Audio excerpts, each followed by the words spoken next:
Pinky up. Good form. Great form. You The go. pause was, The balancer. as they say in Italy. Okay, we got the clap. I mean, Here we go, boys. This is And the drip. OKest Hunter podcast. Never pass on shooter bucks, 'cause that's just meat in the freezer. It's your tag. You hunt how you want. Go with the one. This is OKest Hunter.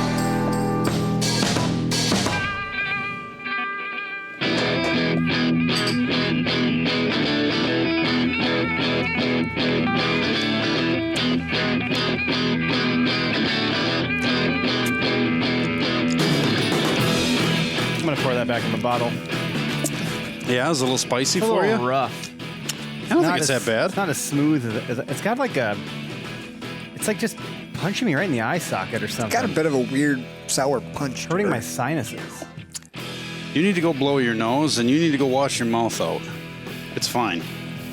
Ooh, Grandpa Greg's in the house tonight. we got a winner. Grandpa.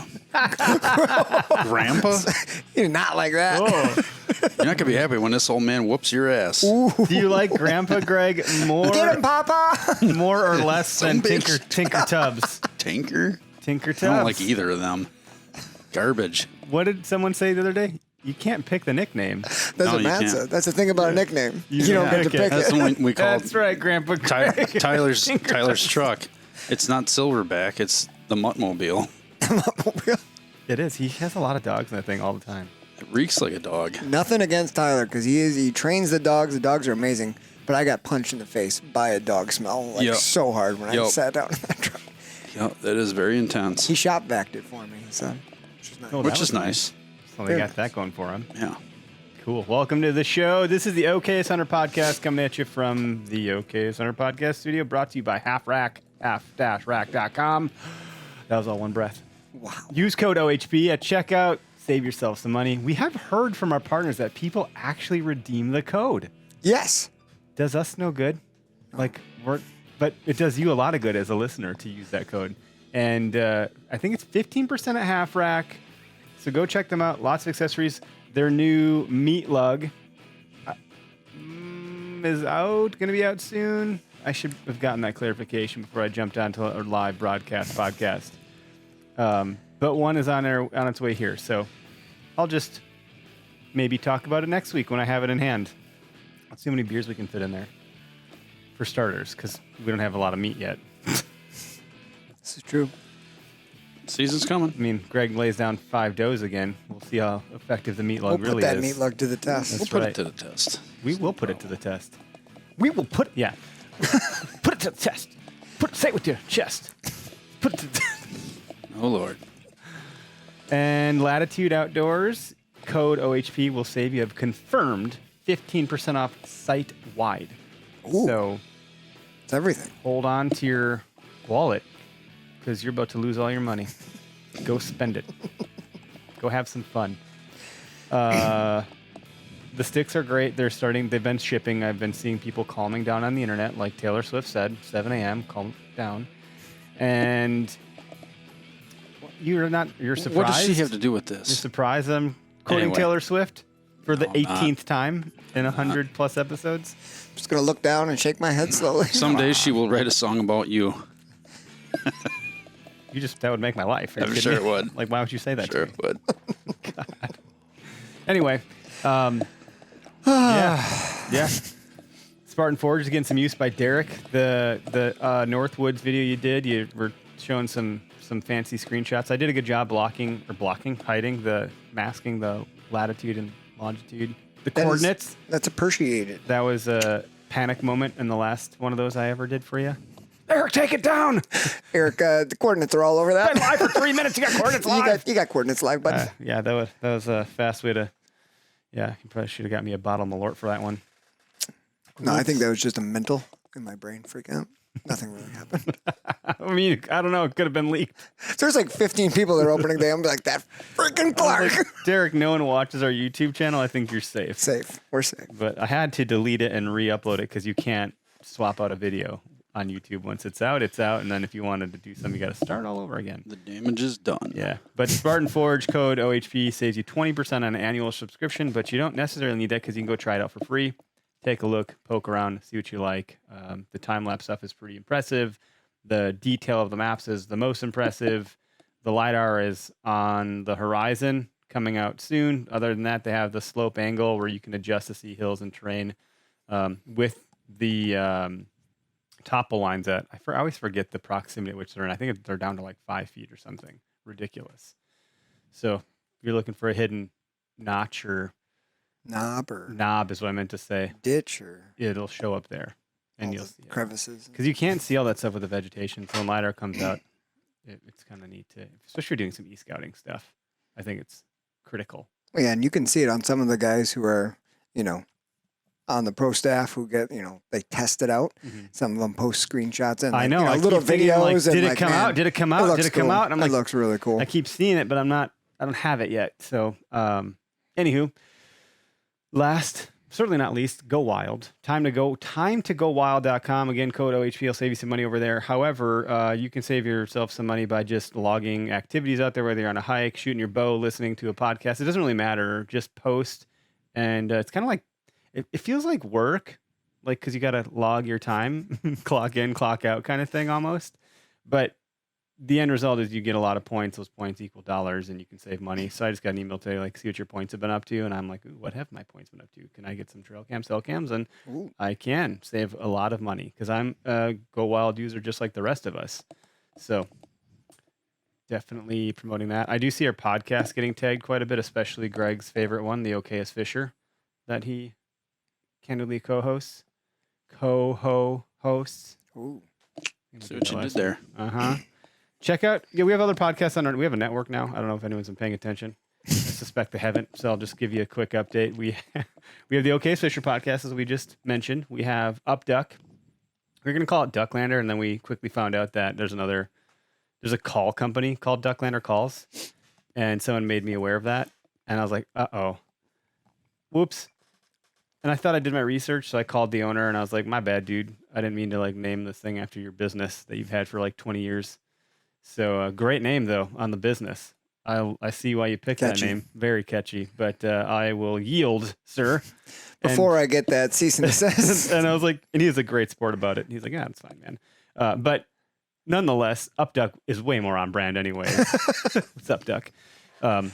So that's one. It's dogs are the through line, of commonality, and then up for upland, duck for duck, waterfowl. So it's a blend of upland and waterfowl hunting with the through line of dogs, dog training, dog hunting, and not dog hunting, but hunting with dogs.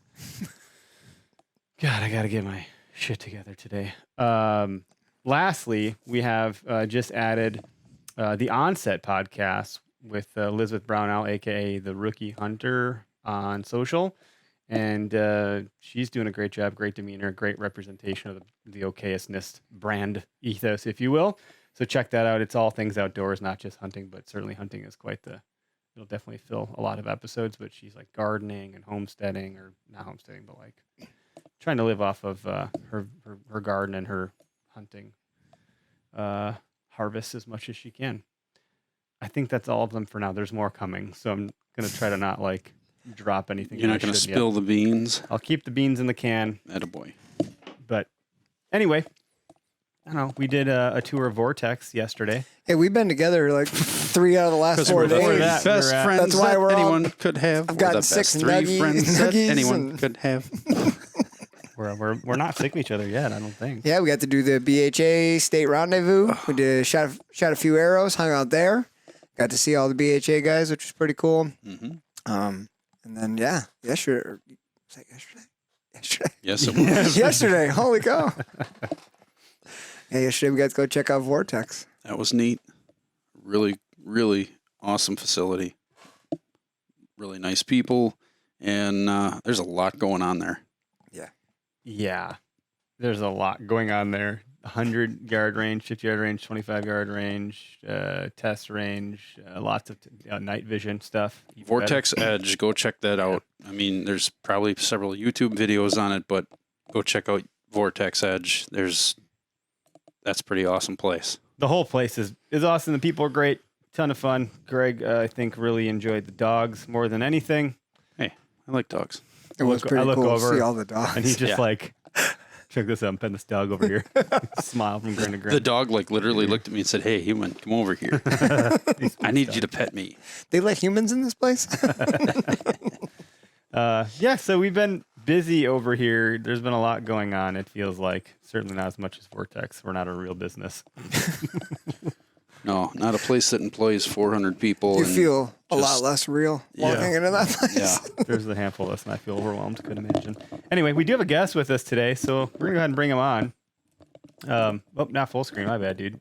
Oh, here There we you are. Lyndon Lauren, welcome to the show. How are you doing today? Wonderful. Thanks for having me.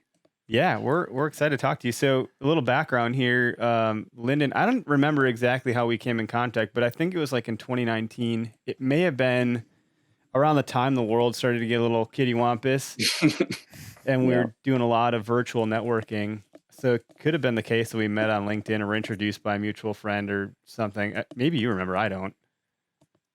Yeah, I think it was through LinkedIn, and one of our probably mutual friends posted something and then commented or something along those lines, and it just kind of happened. Yeah. Connection. And back then, you're like writing a book. I was like, hey, I've got this podcast. If you, holy shit, Greg. No judgments here. Not judging. I was just not expecting.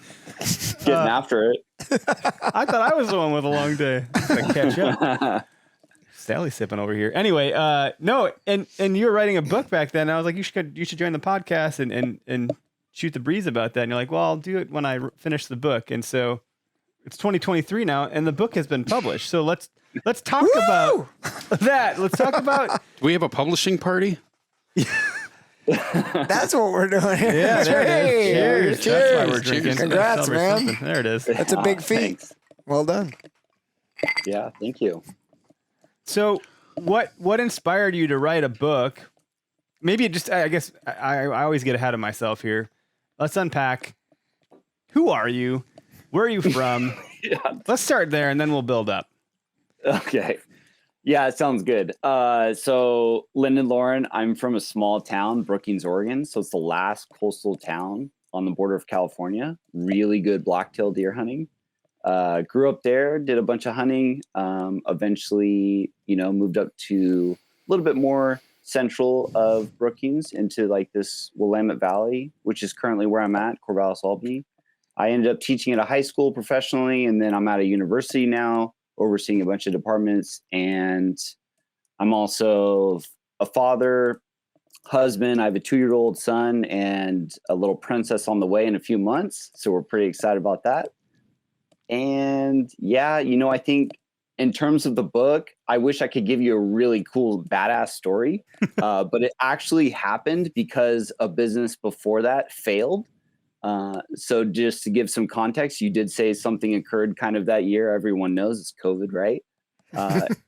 The March of 2020, I was very close to launching a nutrient-dense food bar specifically for hunters that we had been working on. I remember now.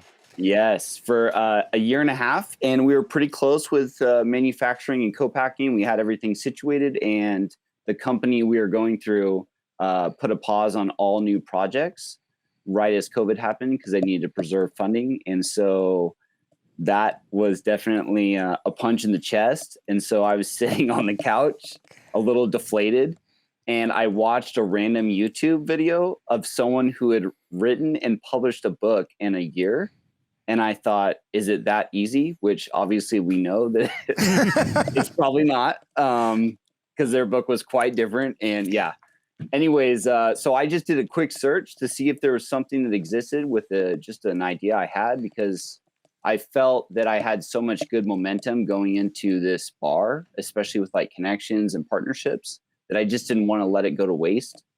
And so I just did a quick search, and I didn't see anything that existed that kind of merged my love for hunting and a little bit of my passion for the health sciences, my academic background. And here we are. I thought I was going to do it within a year. Obviously that's false. So it took about 4 years and a million revisions, and I worked with a publishing company, and it's been quite the journey. So yeah. Yeah, I can't first of all, that chest punch must have really hurt. That's hard, and you seem to have parlayed that pretty quickly. So good for you for keeping your spirits up. I'm sure outside looking in is very different than being in the throes of that and being the guy in the field as the narrative goes. But kudos to you for powering through. I can't imagine what goes into writing a book in and of itself. But then also, like, I imagine you probably have to, I don't know if you have to pay a publishing company or like how that works.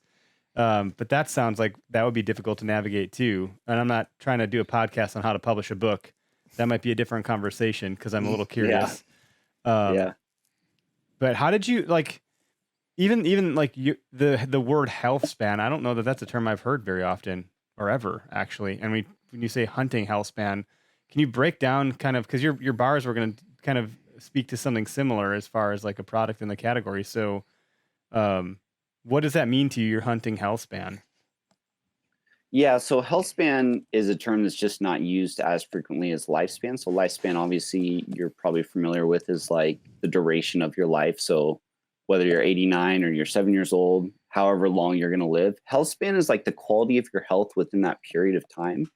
So I decided to use that as the term because it's great to not only live longer so you can experience more opening days, and hunt more, but also to have those quality of years like really good, like mentally and physically just feel like you can crush everything.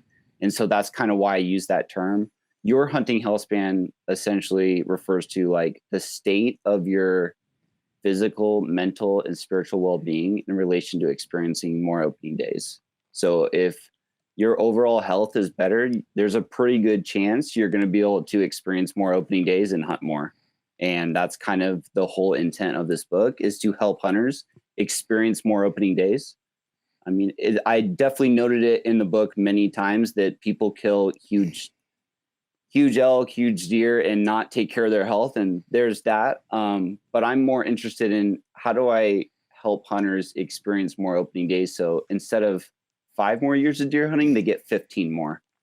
And I would choose 15 over 5. So hopefully the resource has been put together well enough so that I can fulfill that for the community.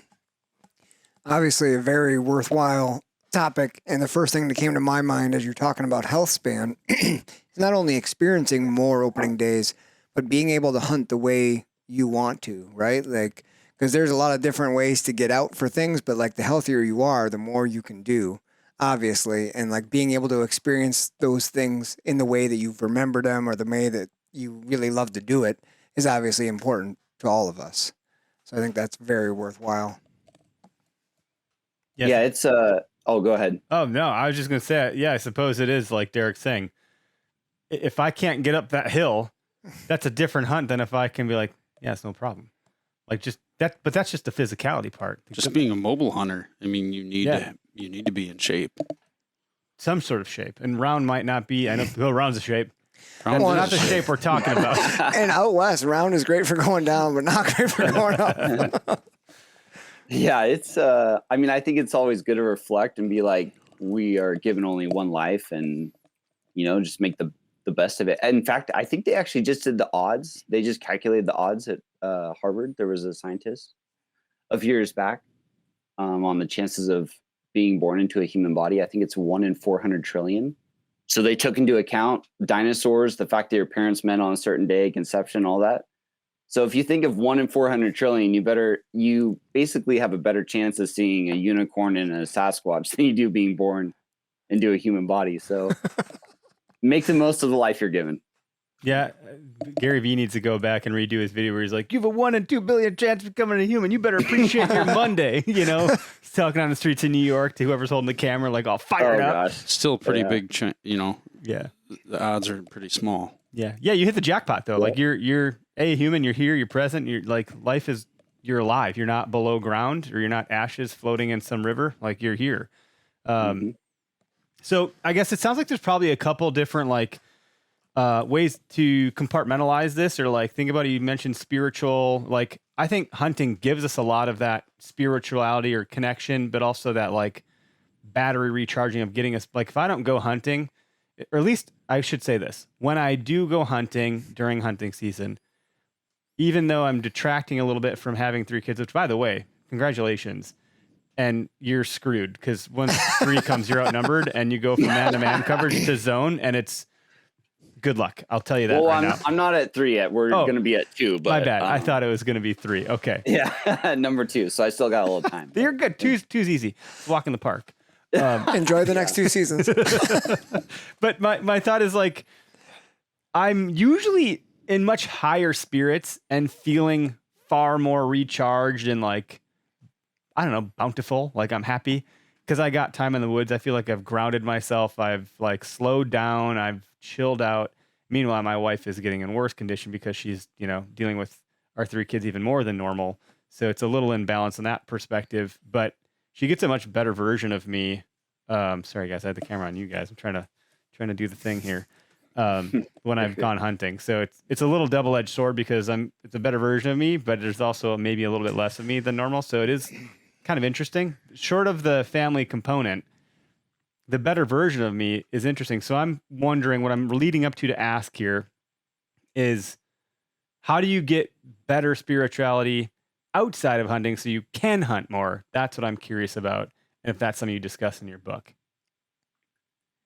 Yeah, is probably sprinkled throughout it. In terms of, I think it's asking yourself, if I was just to simplify things, it's asking yourself where you want to spend your time and where your energy feels good. And if you feel like there's things in life outside of hunting, the off season, that is sucking you dry of maybe negative energy, then it's hopefully you could be in a position where you can strategically minimize whatever those situations, moments, or environments are, and put yourself in better positions. And when during the off season, you feel like your energy is a little bit better, cognitively speaking, like mentally, then it seems as if the word grateful starts peeking in a little bit more. And when you start being more grateful for things outside of hunting during the off season, it makes the experience of hunting tenfold more meaningful and worthwhile. So give me an example. Give me an example. Yeah. Actually, I want to go a little deeper here. Yeah, in terms of being grateful. Yep. Yeah, so I dive into it a little bit in the book. So, for example, I provide an example in there where I met an individual a few years ago by the name of Owen. My wife at the time was taking care of him. He has a genetic disorder where he can't verbally communicate or move independently speaking. So he communicates with his eyelids. And I think when I had first met him,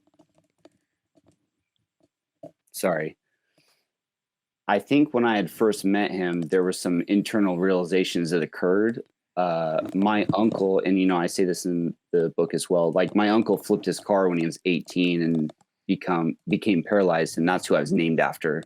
So when I met Owen, it was another degree higher of accessibility in terms of what he could do. And I think when I met him, another light switch occurred where I just felt internally more grateful for the ability to write, the ability to say I love you to my wife, the ability to drive, move, lift up this pencil to write.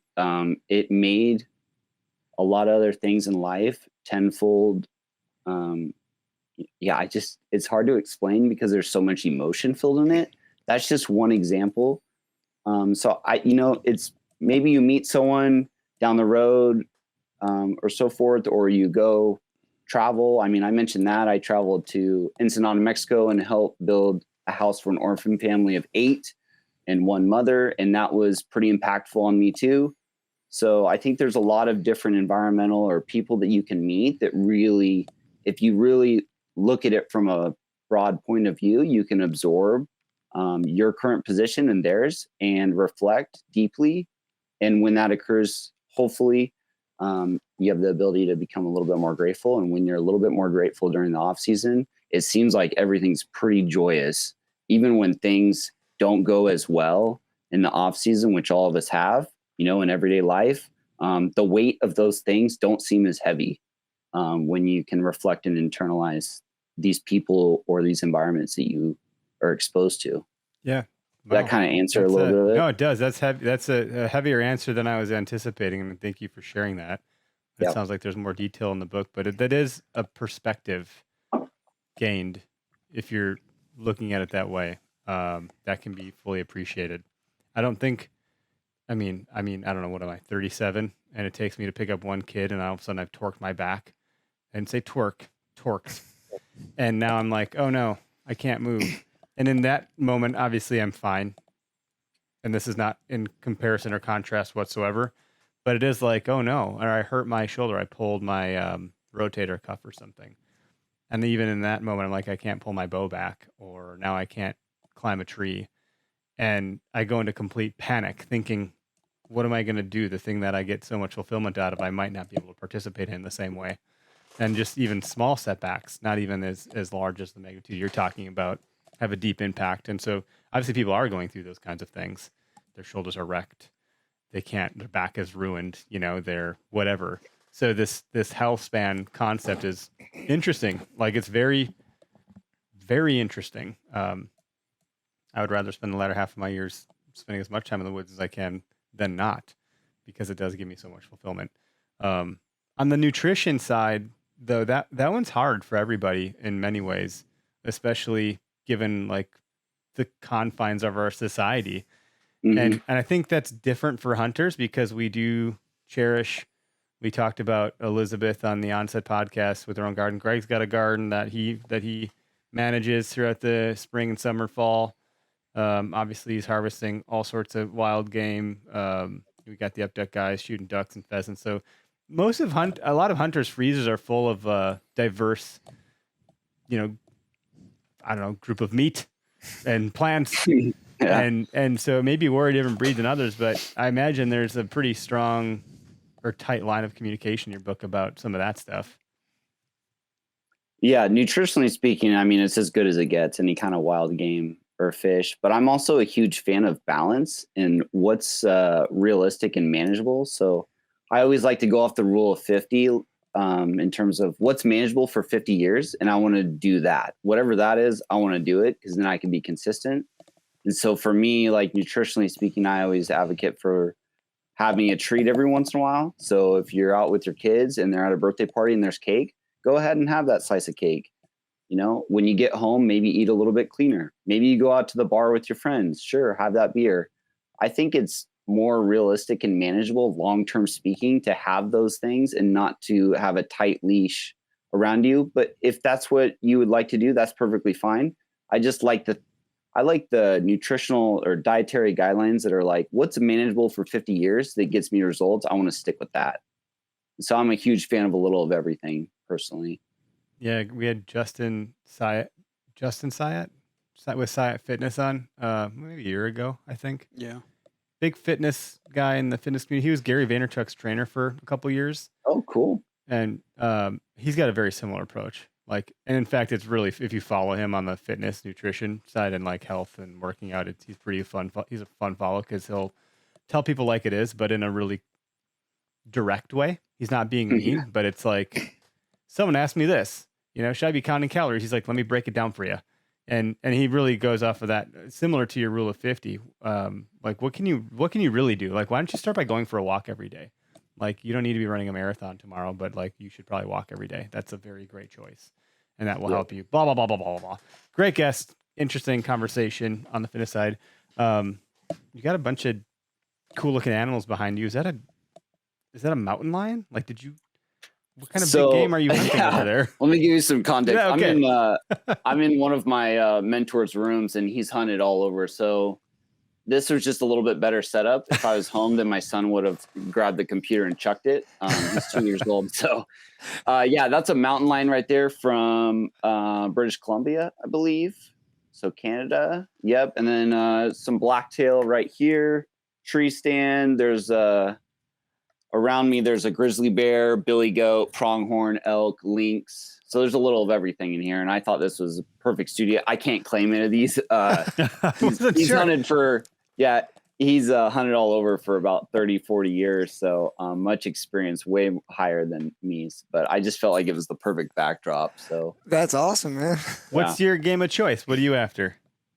My go-to. Yeah.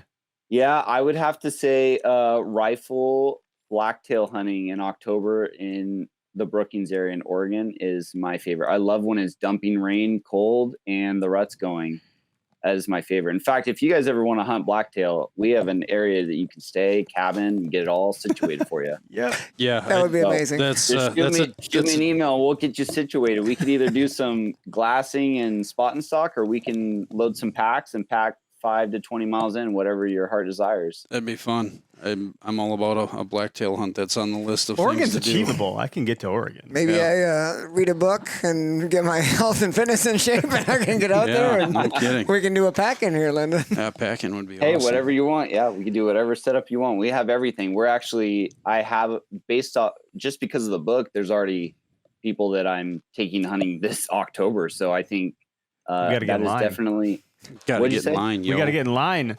Yeah, I don't know if there's gonna be a line, but yeah, if you guys do, if you're interested, feel free to shoot me an email and we can set something up and we can take care of all the food, the housing, and get after it. That can be fun. I've Oh. never hunted black. Like, what do you like? When you said give me pouring rain and cold temperatures, I got 3 kids under 5, so it reminded me of the character Sadness from what's that damn movie? Oh God, Inside Out. And she's like, there's joy, there's sadness, there's anger, and there's disgust. These are the 4 traits of the personality. And sadness. Joy's like, what makes you happy, sadness? She goes, a cold, rainy day where my boots fill up with water, and I'm cold, and and Joy's like, what the hell? Like, What's wrong with you? what's going on here? And you just remind me of sadness, but in a positive way. Yeah. So that's just a little silly. But it's funny because we talk about like health a little bit. We had some episodes where like we're running, Derek's playing soccer and running. Greg's doing all these rucks and walking a bunch. Cool. Tyler is walking a bunch. Everyone's like doing stuff to stay active because we realize like we need to have a semblance of at least cardiovascular fitness to be out dragging a whitetail because you'll blow up a lung like Yeah, I almost totally. did. Or you blow out your back or something. Like it's not going to be favorable. But that being said, like I really enjoy running in the hottest of days. Yeah, that's your thing. Like, I You're love to you love to suffer. sweat it out. Yeah, I just like the harder the better. I really appreciate. I think like even in hunting, like give me the harder hunt. Like let's drag a canoe 500 yards through grass first. I don't care. Those are indelible, impressionable, memorable experiences that you won't soon forget. So I the older I get, the more I realize. First of all, that's a different quote. The more I learn, the more I realize, the less I know. But the older I get, the more I realize, the less I remember. Like the stuff I forget is a lot. I have no recollection of mundane bullshit. No one ever remembered the Call of Duty game they played, when they were in college drinking beer on the couch on Sunday morning. No one remembered, like, you remembered the hardest stuff. You remember the grittiest times. Like, those are the things that are, I think, memorable. Absolutely. I remember somewhere along the line, somebody told me something similar to that like do the thing that's most memorable. And it was I was in college working at a paper mill where my dad worked, and I had like worked 6 in the morning, 6 at night, and a friend had texted me at like 7 p.m. like, hey, this band is playing in Milwaukee, which was like 2 hours away. They start at 9. You want to go down with me? And I was like, I had to go into work the next day at 6 a.m. And I was like, what time do you think we'll be back? I don't know, 2. I was like, what am I going to remember? Getting a good night's sleep and going into work and like having a great work day, or like having this experience? Yeah, let's go. And There might be a fine the line next between day responsibility and memories, but okay. I was a college hire. They weren't expecting anything. Warm body. Yeah. No, I think so. To your point about like, give me the cold, dark, dreary days, and, love and that. let me chase blacktail. Take the on experience over comfort every day. run. Yeah, That's yeah, what you I remember. love those cold. I love the cold. I mean, I train every morning, and I purposely wear sweatpants, sweater, beanie, so that it feels like I'm in wrestling mode when I train. So it's like training in a sauna. If you want to break a sweat, just go ahead and do that. But I like hunting preferably in the cold. But yeah, when it's dumping rain and it's the rut, it gets crazy over here. I don't know much about like Southern Oregon where you're at, but Yeah. is that like like Pacific You guys- Northwest, yeah, like, you guys like have 4 rainforest-ish climates. kind of stuff? You have 4 climates in one state. Like you can Yeah. go to the top of the mountain, get snow in July. You can go to Smith Rock at the desert. You can go to the rainforest. Like you got it all. Oh, everything. Yeah. Oh, it's like a rainforest. So if you've ever walked in a rainforest, that's how thick it is, unless it's logged. So unless you get deep in the backcountry, it starts opening up. So if you guys want to go on a difficult hunt, we could pack in pretty far. That won't be a problem. All right.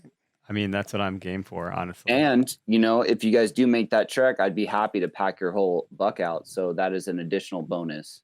I mean, I wouldn't really let you. I appreciate the offer. Yeah, like, sorry, I got to have that suffer to earn it. Like, Yeah, that's part I'm of gonna, the deal. I'm gonna enjoy the meal a lot better if I do all that bullshit. If you, You kill it, you haul it. Yeah, exactly. yeah, I always offer it, but I love the pack out. My buddy just shot a 6x6 bull elk this last year, and he called me, and we went in at 10 p.m. Got the first load, which was 2 quarters, done by 3:30 a.m. Went back in, got the other load, and finished by 6 a.m. So from 10 to 6. Wow. Yeah, when you knew you're gonna suffer a lot, like those are stories. Locked Those are in. the stories, and the timing of the story matters. To say like, oh yeah, we didn't get back till 6:30 a.m. after 2 loads. That's a story, Like it would be Yeah. stupid if you're like, when we waited for the best conditions, and we brought like no one cares. Yeah, Sorry, you're totally go right. suffer some more. And that's a bond you built like with your like you're already friends with this person, but like that's something that you two can just look at each other and be like, remember that? Yeah. Oh yeah, that's Yeah, remember that? unforgettable. Mhm, yeah, yeah. Yeah. My buddy Joel and I, who I think I've talked about on the podcast most episodes, there was a time when we were younger where we would be like, let's see how stupid we can get on this hunt and how lost, stuck, beat up we can get. See that marsh down there? Let's go into that marsh. Like, we got stuck in this marsh for like a couple hours. We thought we made it to the other end. We popped out like 5 yards from where we started, and we're like, what happened? It was like a vortex. It was not good. But we were like, yeah, high five. We did stupid stuff. Nailed it. Yeah, we suffered. That's how That's it goes. No, that's cool, man. And Oregon's a different place than Wisconsin. You guys got lots of terrain, lots of climates. It's crazy. What are you cooking that up with when you're done? Like, talk about like, you've packed it out. Now you got this blacktail. I don't even know how big those things are. I know nothing about A blacktail. mature one can get close to 200 pounds, depending on how old it is. That's hefty. But ultimately, I would say they're probably like 140 to 200, probably in that range. In terms of cooking, we're a huge fan of burger. My son eats all of my meat on my plate too, but burger works pretty well. We do steak every once in a while, crock pot. I mean, you can do sausage, but burger is kind of the choice in our household right now. But it's awesome. And I'll tell you what, Okayest Hunter, if you were to ask my buddies in terms of blacktail hunting, I should change my name to Okayest Hunter, because I'm the one in the group every time. Whatever the first legal buck is, they all let me go. Let them at it. Let them at it. I should change my middle name to it, because they were all laughing actually when I told them about your guys' company and I was hopping out podcast. They're like, man, you should just be a part of that company, because that's what you do. So I'm like, they always let me have first dibs, especially if there's a fork and horn or spike. So, well, people crap like that. There's just so much and like negativity that can run through the veins of social media and the comments and so forth. It's like someone will say they're a meat hunter, and then the other guy will be like, bullshit. Go to the grocery store. You're not really eating all that meat all the time. Like if you're actually meat, blah blah blah blah blah. So like, I don't know. I got a deer and a quarter gone already out of the 3 that were in my freezer, and the other 2. but then there are some of us that really are meat hunters, or you will go through them. You'll go through it. You really will. And my kids are the ones that would like to. My wife is the tricky one. But buy a good cookbook and learn some fun recipes, and you can maybe convert a non-eater into it.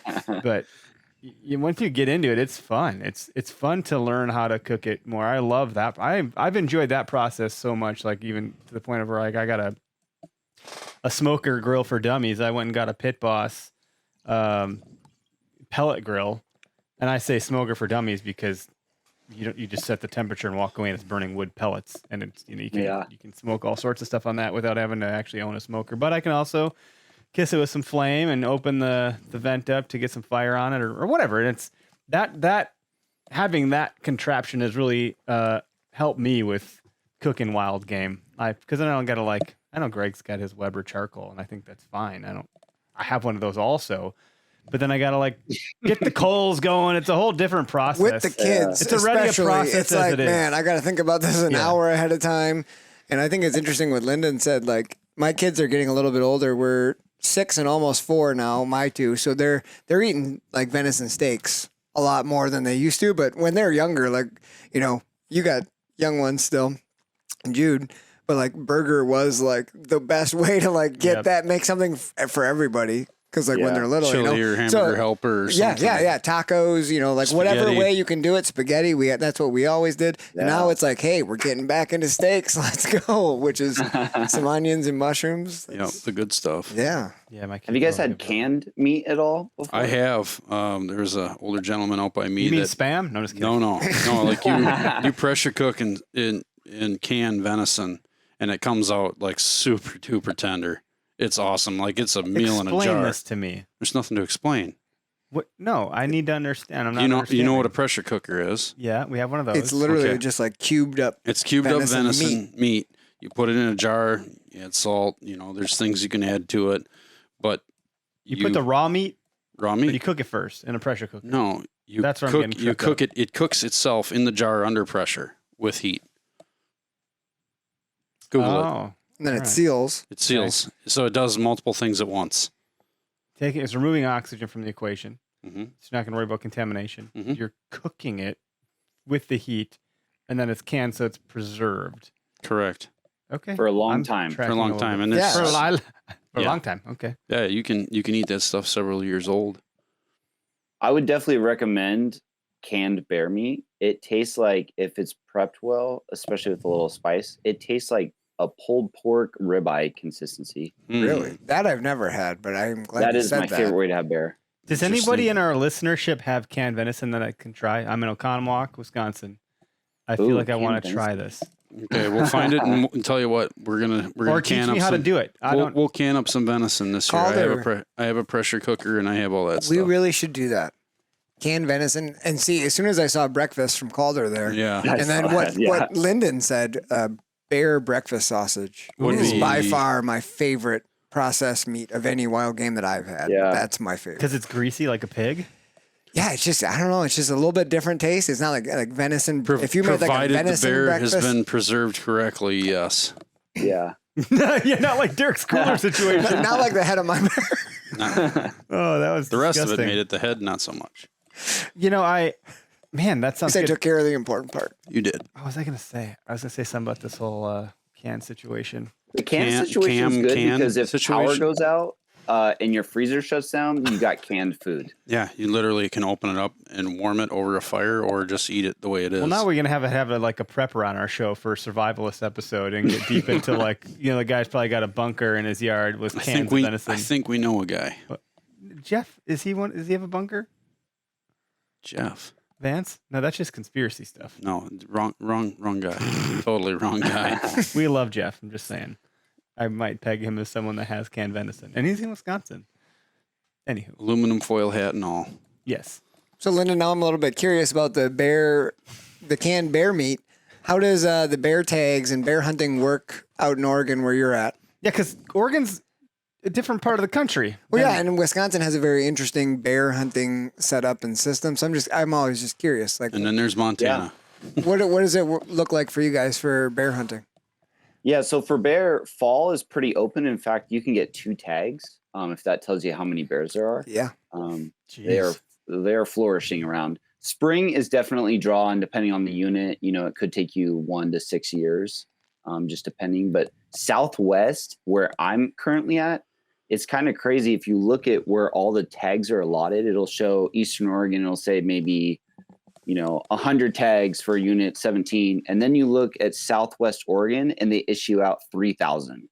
Oh, Holy So crap. if it gives you if you look at the game regs and you see spring bear and you look at all the units, there's a 1 chunk unit of Southwestern and you see a huge amount of tags, and there's a reason for that because there's pretty healthy populations. They sell out pretty quick because I think the reason they sold out last year is because at the state of Washington, you can't spring bear hunt. So I think a lot of those guys, yeah. everyone just started piling from Washington to come down. So they sold out. But fall, you can get 2 tags for whatever, $20. Holy as, crap. as a resident. As a resident. For non-res, I don't think, I'd have to double check. I think for bear, it's not too spendy. I know for elk, it's about 400. My brother lives in Washington, so he hunts elk in Oregon all the time. I'd have to double check, but there's a lot of opportunity for bear, especially in southwestern Oregon. Cool. So we could double up on that if that's something you guys want to do. If you come, I was gonna ask, like, for a double up. non-resident, is it pretty affordable? Like, I think getting to Oregon's affordable. Like, it's not Alaska, you know. Seems like it might be. I'd have to fairly double doable. check. Yeah, I'd have to double check the prices. I wouldn't think it's too much because they're trying to encourage people to come here and hunt bears. Sure. Yeah. As is But Montana. we could double up. You know, if you guys came down in October, there's a plethora of areas to hunt bear the same time you're hunting deer. All right, we're coming. I have some serious. Yeah, I have some serious FOMO. we need Here, to missing October. We need to have a discussion after this podcast. Correct. A serious For real. discussion. For real. Just pour up another bourbon, and we'll. No, there's we'll no buy that bourbon. plane Bourbon, ticket tonight. bourbon doesn't even need to be involved with this. This is a serious adult conversation. I've never had one of those. Yeah, we got too many I'm kids. nervous. Damn it, Junior. Grandpa Greg. I'm on daddy daycare here. Every conversation is no, yes, no. Calm down. Oh, you calm down. I don't know. I'm very intrigued. Yep. Very intrigued. That first bear that I have a picture of in my book was actually during deer season, and it was in October. That 350 pounder It's a good bear. That's a good bear. at 20 yards standing up. Whew. So we were actually hunting deer, and then it just kind of happened to be like that. It just, bear season as well. So it worked out pretty well. I'm showing your book this from Amazon here. Right, this is. I pray this is correct. It says your name. That so is it must correct. be. Yep. Yeah. You can scroll down and it shows like reviews and Is that the right only? there you go. There's some reviews. Is that the only place we can Jim get your book? Shockey reviewed your book. So How'd you do that? Was that the publisher? Aaron I got it. Snyder, we know him. He's a good dude. I was pretty fortunate to get some people to really support the project. So I really grateful for everyone that really helped out and hopefully spread the word. Great reviews too, man. I'm getting this book from myself and from my father, just so you know. So thank you. Oh, thank you for the support. I appreciate it. I think Hopefully I you need- can find something of value in there. I'm sure we will, my friend. Yep. That's cool. You should. Our YouTube channel has Aaron Snyder giving away some of his okayest moments. Oddly enough, I Wow. think there was one he shared where he was sprinting through the woods because he got embarrassed that he was lost with his friend. So he sprinted for some very long time to get back to like the cabin and then walk back. And they're like, "How did you get over here? And why are you all wet?" And he's like, I don't know. I just There was a I just puddle." wandered over there. Like he didn't really come clean. Like, and then he just shared with us on our like I don't know this like video series of okayest moments. And I tried to get okayest moments from people that like Aaron Snyder that you would think, no way that guy has okayest moments. He did, and he shared them, and they were pretty Everybody funny. does, man. Yeah. That's cool. Getting turned around, getting lost in the woods. That's pretty common. I got turned around one time gun hunting on a plot that I've been to for the last 10 years in a row. And the area that I was hunting was pretty close to like one of the roads. And somehow, within the first 3 minutes, I was like, I have no idea where I am on this particular. I knew where I was. I knew I wasn't lost, but I was so turned around. I was like, where is my damn spot that I'm trying to get to that I marked? And I was like, and it happened again last year. It's To a infuriating. different spot. I'm It is like what is drives going you on? nuts. When it's pitch black, you just, man, it's ridiculous. So being in big territory, I'm a little worried for myself in some cases. Like, I don't know how I ever got my way through the Northwoods, by the way, guys.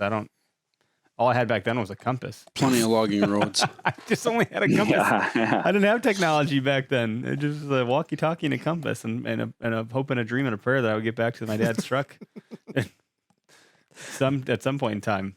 The poke and hope. Yeah. Whatever it takes, my friend. That's Whatever right. it takes.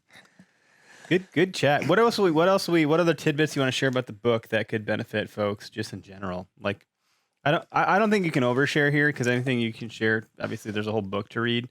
So unless you can read the whole thing verbatim, I don't think you have to worry about oversharing what's in there.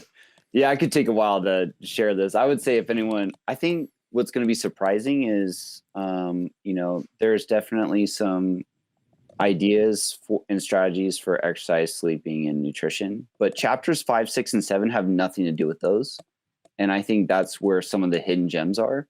Not that I'm dismaying the others, but I'm pretty excited to see what people think of chapters 5, 6, and 7 that have to do with, improving your mental health and so forth during the off season that can make you a killer during the season and also help you obviously experience more opening days. But there's a lot of different protocols on there. I mean, ways to crush anxiety, like using codes or numbers for that, helping with gut issues, getting off meds for type 2. There's a little of everything. Improving hormones. I mean, the list kind of goes on. I try to come at it as many different angles as possible. PTSD. You have 73 things in the subtitle. 73 ways. Not 5 ways. 73. So you know it's going to be in depth. Did you start with did you let me get a list going to see how I can put this book together? And then you were like, shit, I got 73. I should probably write this thing. How did that happen? It was actually originally 50. But then working with the publisher, we kind of adjusted. They're like, you need more. You need more than 50, and you need not a whole number. Somewhere between 71 and 74. Yeah. That's how it worked out. 50 ain't enough. Like you get those are rookie numbers. You got to pump those up. Coffee's for closers. Let's go here. That's basically what my manager said. Yeah. She's like, you're going to need to ramp that up. So we made a lot of modifications to kind of expand it. And honestly, you could probably take one of those ways and write a book in itself. The idea was just to give a glimpse and, to get someone to think about it and maybe go out on their own and maybe expand upon each of those. But ultimately, it is 73. At the very back of the book, you can see a big list. And in between each one, there's a lot of other details it's not listed. So I think that's where some of the goodies are too. Yeah. But it's all over the map, definitely. I think that's what's so beautiful about, you're right. You have, you were talking about your professional, your career and what you do in, your academic career. Yeah, both educators. How about that? You're into nutrition and how your body works, right? Is that what you were into? Yep. Yeah. Which is my academic. Yeah. Yeah. So I think the way you put this out and you frame it for the hunting mindset, makes it accessible to this population that in my eyes, that here in Wisconsin, the older generation of hunters and some of the younger generation, we're so stubborn. We don't want to change what we do. But this is for hunting. This is to help me hunting. So maybe it's good. The doctor tells you to stop having salt. Yeah. The hell with that doctor. I'm not reducing my salt intake. He said no salty fries. No salty fries. That's bullshit. I'll do more salt. You tell me no, and I go the other direction. That's what it is, right? It's there's this age bracket of stubbornness that is incomprehensible. Where I'm like, dude, when I get that old, for the love of God, take me out of my house and put me somewhere comfortable so I can play cards with the good old boys, like I'm back in college or something. I don't have to have that much pride. It's okay. I think we're because you got to deal with, we're all going to have to deal with our in-laws and our parents in a certain manner. And I tell you, when they cross that threshold into the old timer age, when they're senile, not giving a shit, it's going to get real frustrating. So if we can just make that part of life a little better. Already there. No, but really, that's what I was saying is the way this book is framed and you've attacked these things, I think is in a really, really good way to say, hey, you're a hunter, I'm a hunter, let's kill some stuff, but let's also take care of ourselves, people. Yeah. Basically, yeah. It would have been pretty easy just to make it for the general public, but I really wanted to niche it towards the lifestyle I was raised in and taken to camp at the age of 2 and shooting bows, and I just felt like it's given so much to me. I just was I just feel like I can merge some of my background with this community and hopefully provide some value. And that's took the leap of faith kind of thing. So how's it going so far with the book, in your opinion? I don't know what it's like publishing a book. I know people that have published books. We've talked to some other authors in the past, and I've talked to a couple in the business community and whatever, but when did it launch or when did it get published? Where can people get it? How can they get it? I'm a big Audible guy, and I know that's a whole different lift when you publish a book that's not part of just a book out there, like it's a whole nother thing. Yeah. I'm happy to read books on Kindle and Audible. That's where I do it by and large because that's accessible for me. Like Kindle in the bed at night, Audible in the shower and the commute or whatever, walking dogs. I'll crush books that way. My wife, you can't get her away from Audible. I think she's read 3 books this week. She's a freaking psychopath right now. Dang, getting after it. She's got a Okay. problem. She's like walking around with headphones. She's like, I'm gonna listen to my book. Is that okay? I'm like, what are you listening to?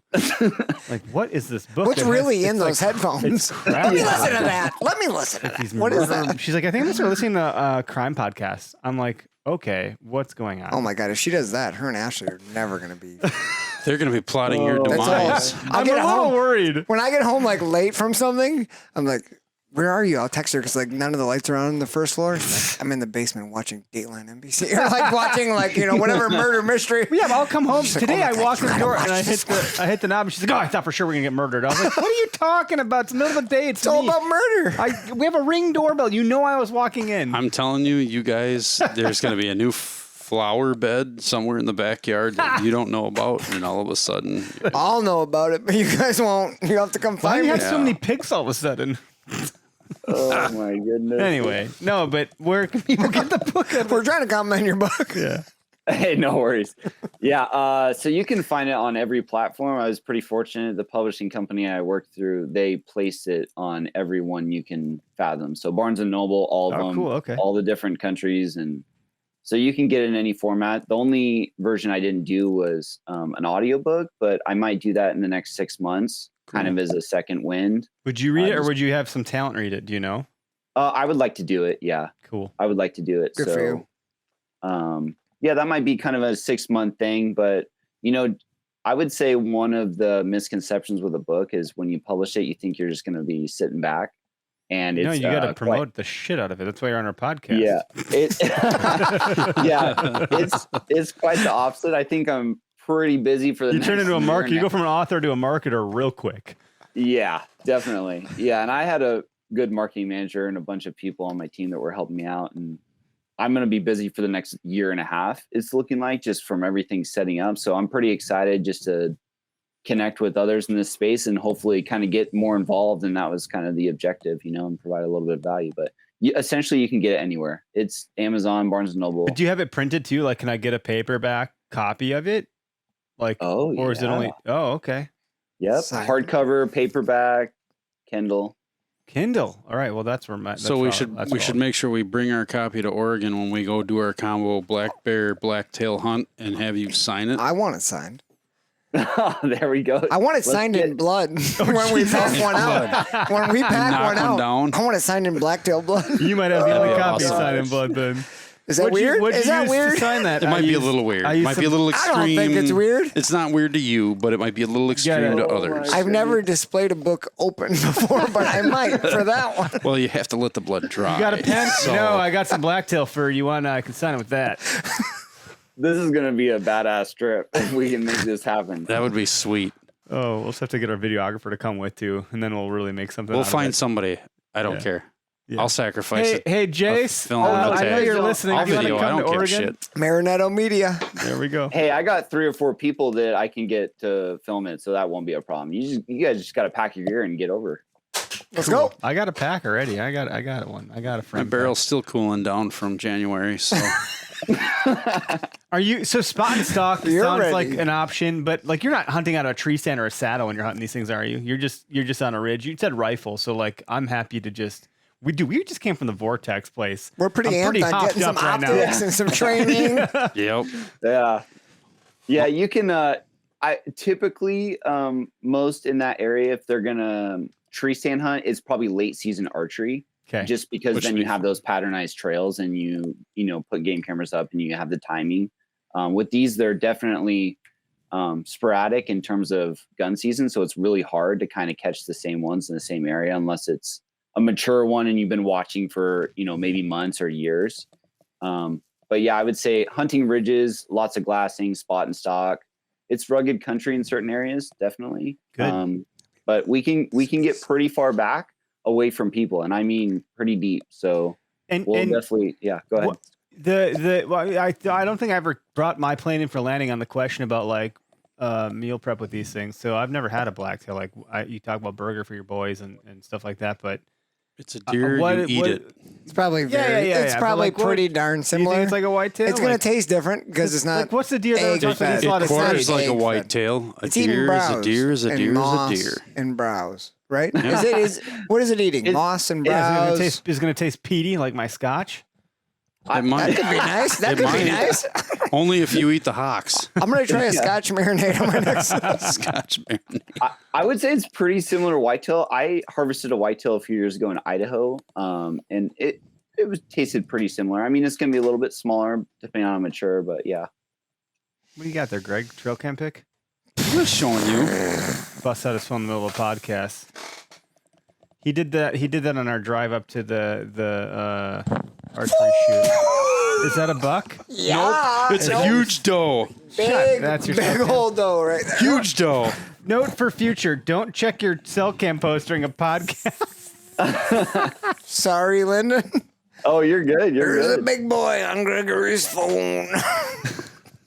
We're just getting excited for whitetail season. Not over saying here in nothing. Wisconsin. Mm-mm. You Nope, just a did. lot of does. Live. Huge doe. The camera's pointed right Lot of at you. venison. That's the biggest forker I've ever seen. Yeah, it is a big. That's at Yeah, least look at the forks on that 13 wide. thing. The shirt as the crow flies. The crow is pretty small in contrast to the It makes tines. that. Yeah, this would work for that, wouldn't it? Yeah, but Yeah. almost the same. Is it the same bun? It might be. AKA also known as Forkzilla. That's his name. He's It's Forkzilla. Forkzilla. Oh, God. Why'd you call him Forkzilla? He's got 15 points. Well, I don't know. There's a lot of bone there. A lot of fuzz. A lot of fuzz. My yeah, goodness. Now you're going. I'm gonna just. You went from blacktail to whitetail Real quick. fast. Yeah, you didn't even Sorry. skip a beat. You're like, what blacktail? You're like, we need to have an adult No, conversation. I'm serious. And then 4 seconds I later, want to go you're shoot a like, blacktail. I want to go to shoot a mule This, deer. I want this to. on your shirt right here. Get the camera to pull in on that. Yeah. That's what we want to do with Lyndon here. Yep. Bear, blacktail in the mountains. Let's go. Perfect. Boom. It's going to be beer camp There over might be in some Oregon. beer. We'll get the balance for Lyndon. We'll get some beers out there. We can haul that in. We We'll can make that balance you happen. out. God, that'd be cool. we just did a talk at VHA Wisconsin chapter, and it was about balance. It was about was. family and hunting. And oddly enough, my little guy, my middle guy, was in the ER on Friday night. He had croup and he couldn't breathe. It's because if a kid gets croup, I forget what the adult version of croup is, but his airway's so small that it was like closing in. And you get that really And weird he's sound. going, like he couldn't breathe. wow. And then he was coughing and he was panicking, and it was like creating this perpetual situation. And then his blood oxygen levels were like at a 90. So I was literally sped to the ER. Got him there, and like, thank God I got him there. They gave him steroids, which is a whole different problem that I have to then deal with because he turns into the miniature Hulk. But he was pretty terrified. Where the hell was I going with this? Oh, so then the next morning I had to. So from 12:30 to like about 3:30 to 3:45 a.m. I'm awake. I don't think I fell asleep till 3:30, 3:45 because now I'm dealing with a steroid child. Even though we got back home at 2:30, like he took a long time to fall back asleep, and then the next morning we're driving to Wausau, Wisconsin. What was that like? I think we spent 3 hours in the car. Because you drove to my collectively. house. Yeah. It was probably 3 3 hours in the car. 3.5 hours. 3.5 hours in the car to then give a talk on family Balancing balancing and hunting. I was family like, life. well, I'm here talking about hunting after having dealt with a family situation all night. And this is par for the course go hunting season because what happens in September? First of all my kids' birthdays are September. Second of all, they all get sick because they go back to school. But who cuts their own self open and goes to the ER? That guy. Oh wait, that was you. I had to go to the ER because I sliced my finger open. That's a different story. On a broadhead, nonetheless. They're sharp as science allows. I don't want to They hear it. were sharp. I'm good. I'm glad to hear your broadheads are very sharp. Yeah. Well, Cut on that one contact. was until it went off into the wild blue yonder. Cutting at the molecular level. Never to be found again, mind you. I hate See you ya. guys. Peace anyway, out. so I was giving a talk about balance, and I was like, well, there is no balance. That's the reality is there's no balance because it all is just happening. So anyway, I don't know what the hell I was talking about. Balance. And I think that there is a argument had about like balance is important, but I also think like you have to keep it into perspective because it's relative. And depending how you build your life, things can go out of balance really quickly when your kid is going to like stop breathing and you got to take them to the ER and like you got to deal with that. shit happens, and you got to roll with the punches. I don't know what else I was gonna say there, other than I did a display for the As the Crow Flies shirt. I don't know what's going on. I don't know where I was going with any of that. Lyndon said something early in the podcast that kind of clicked with me, and I'm going to bring it up now. Lyndon, you won't experience it until your kids get a little bit older. You definitely know it. You know it. Oh, Lyndon, yeah, you. Yeah. But you were talking about perspective, and like you mentioned Owen, the younger guy you knew, and like how like those big situations, like you don't think about those every day. And like my day to day, I just started doing like I'm at home with my kids all day for the last 3 weeks. And when I'm at home with them, like constantly all day, every little problem in my brain is this giant freaking problem. Like, oh my God, I can't believe you did that. And like, it's in my head. Oh my God. And like, it doesn't matter. Like, you spilled some bubbles. Boy, you're going to get a whooping. Yeah. I paid 99 cents for that 2-liter bottle. You spilled some bubbles on the ground. Like, it doesn't matter. But like that perspective issue with like your kids, especially, like, I'm struggling with that right now. That one is hard. You got to let things go for sure. But you know what I mean? It's like all these little things. Yeah. Just be happy for what you got. Lyndon, so I've said this out loud more times than people care to effing hear it, but like Stoic philosophy. I don't know how much you know about Stoic philosophy and like Memento Mori, where like live every day like Where's you could your die toga? Tomorrow. You need to start wearing a toga. Yeah, I would love that. Next podcast Yeah. There we go. comes down. And your Lord boards. But they have this mantra of like, you could die. Everyone could, like, your loved ones could die tomorrow. So you should really live today as though like there isn't a tomorrow. And to even make that it's one step further, every day you've lived is now dead to you. It's gone. So So are the bubbles? like, I have 37 years of death behind me, so to speak. Yeah. And I have how much ahead of me, and the further you get in life, the less alive days you have. Mhm.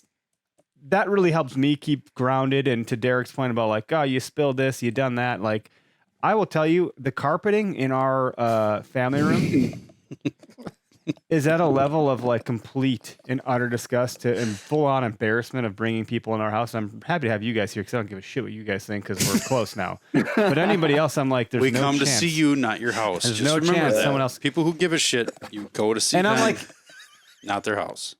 but does it, in the grand scheme of things, how much does that matter? If my kid, and at this point, I'm like, well, it's totally screwed. So like, go ahead and dump that orange juice. I could care less. Another puke pile showed up from who knows what animal because we have 4 of them. I don't know which animal puked. No, it you have worth, 7. Is it worth stressing about? You have 7 animals. Yeah, our kids. About 3 years Our ago. feral. About 3 years ago, for Ashley's birthday, her parents got her carpet shampoo or vacuum. And she was like, it's my birthday. They're like, we just thought you may want it. You may need it. She was They were like, telling you, what the they were heck? really saying Dude, is, I use that we thing smelled like animal every puke other somewhere day. in the carpet, Every other day. and we think you should have I'm this shampooing that damn carpet. Because someone's puked, pooped, pissed. pissed somewhere. Oh, It's yeah. the most loved. Yeah. That's my best. My son Cats will are open great the for that. patio door from the living room and pee Terrible, out onto man. the patio. And I'm like, cool. They couldn't find the bathroom. That's not the bathroom, buddy. That is a patio door. Hey, And I'm like, I can't be mad about it because these are the days I wish I'll have back at some point. when Like, you're under the age of 5, the yeah. world is your urinal, and that's just the way it is. yeah. Anyway, so balance is a thing, but I have a unique perspective on balance. Yeah, I think with kids, it's always interesting because there is always so many things that are going on without outside your control. And I've had plenty of times where, there's 17 things going wrong at the same time. And it just takes a lot of practice to step back. No one's perfect, but I think some of the things that have definitely helped me is stepping back and thinking it from, let's say when you're 91, will you be thinking about those 7 things that went wrong in the kitchen? And for me, like, you probably won't be. So if I can like really internalize that number 91 and be like, when I'm 91 years old, am I going to be mad that my son just broke my bow? I probably won't be. It's just an item, and items can be replaced. And, even if it happens before my hunt, think of this, we're just literally on on this planet spinning in this unknown universe of this huge galaxy, and we're like this tiny little bacteria that's just kind of hanging out, residing here. And I think if we can look at that perspective a little bit more, then sometimes when things don't go our way, maybe they're just not as Yeah, if we could all fly to space and look at the Earth and be like, wow, that Just a argument that I was speck. in today doesn't effing matter at all. Exactly. Yeah, Like, that's exactly it. Again, Yeah. the perspective side. There's some, I don't know if it's some stupid influencer on social media or some, who knows. It was pretty cool. I did appreciate it. To your point about being 91, if I make it that far, if I got to travel back in time to, what am I, 37 now, where my son peed on the carpet and the dog puked and my daughter knocked a lamp over and my other son like shit on the deck. I don't know. All at once. Like, and I was an asshole. That's a nice little- That can happen That's a around nice here. Tuesday. And I That's a great Tuesday. typical Tuesday. That's a mild Tuesday. Hashtag typical. No big But if deal. I go back in time and I'm like looking at my phone or I'm doing like, and I watched myself as a 91-year-old, would I be like, you idiot. Hey, dumb You're shit, get missing off the the phone. point." Get off Like, the phone and see what's going on exactly. over there. Watch Exactly. the chaos Like, ensue. Yeah. Kids spell love Time, and they don't give a shit what it is you're doing. They give a shit that you're doing something with them and that you're present together. So even like, oh, I don't want my kid watching screen time. It's also good to know that you're just actually together. If my daughter's in the same room as me, at some point when she's 16, 17, 18, she ain't going to want to be in the same room as me. So if she just happens to want to watch some Bluey for 10 minutes, so be it. You know what I mean? Like there's Yeah. spectrums of concern that I think you have to, this is a whole different topic, but like the moments that I get to have with my kids outdoors are so powerful. Like Derek had his son out on a tree stand with him when he shot a doe and he prayed for the deer to come closer. And that happened. That was real life. And I was think your kid unbelievable. actually literally said, Dad, is this real Is life? this real life? And like, That's so cool. that is monumentally incredible. So when your kids piss at you, you're pissed at him, say he spilled bubbles or something, like think back to that moment for a second. And it is like kind of similar to the 50-year thing that Lyndon was talking about. Can I do this? Is this sustainable for 50 years? In 50 years, will I give a crap about That any thing. of these You little just won't. things? But in the moment, yeah, you get. It's a you're good gonna way have to look at it. emotions. Either way, it's like Yeah. take your Yeah. immediate perspective and extrapolate it. Zoom out, Right? yeah. Like zoom out and figure out what's important. And that's important in every facet, not just your nutrition, not just with your kids, but everything. And I'll say, as the okayest hunter, someone that's trying to like level set against expectation versus reality, like how important is that buck on my wall? This like meh. Pretty important. To this guy. I don't know. At the moment, it's not. But someday when my kids are older and I can compete with them, then it'll change. You know, Dad, you got a lot of spikes. What's the deal with that? Well, I was raising your little ass. You know, changing all your damn diapers. You want to talk about that for a second? Let's go, buddy. Remember all those venison sticks and venison yeah. burgers and all that other stuff you liked eating? Yeah. That's where those went. Let's turn the ignition on this bitch real quick. Let's see who's really gonna show up, son. Oh, man. Anyway, good chat. This is fun. Yeah. So people can get the book anywhere other than Audible for now, but that may change. And I'm assuming as this thing hits the market and people become exposed to it, you're going to gain some feedback, and maybe you'll dive deeper and do another book. Has that been in your mind? Yeah, so it's funny, Matt, that I'd actually started my second one in January. I knew it. Before I'd even finished. Just wait a little longer. Get some more feedback. You really will get. Well, The market will tell you what they want to hear. I'm actually, I love feedback, so I hope I get a bunch of it. You know, the good, the bad, and in between. I hope I get a ton of it. This second one actually has nothing to do with health, but it's within hunting, and it's never been written before. So I feel like I'm destined. I don't want to use that word. I feel like I am meant to write this specific book for the hunting community. So I've been getting after it in that regard, kind of on the side. So Cool. Crazy. Good for you. And this one will be done in a year. it's not science related, so it's not probably going to take as long. But I'm excited about it just because it's definitely it doesn't have to do with health, but it's still within the hunting, space. So it hasn't been done before. So I just feel like I'm going to need to be the person to do that. So No, that's cool. exciting. And thank you to your mentor for letting him use his space with the really cool animals in the background. yeah, I'll let them know. Yeah. It's a sweet setup. Every time I come in here, it just gets me all jacked up, and then I go back home, and then I repack all of my packs, and then What are you doing, Yeah. honey? Nothing. I just Nothing.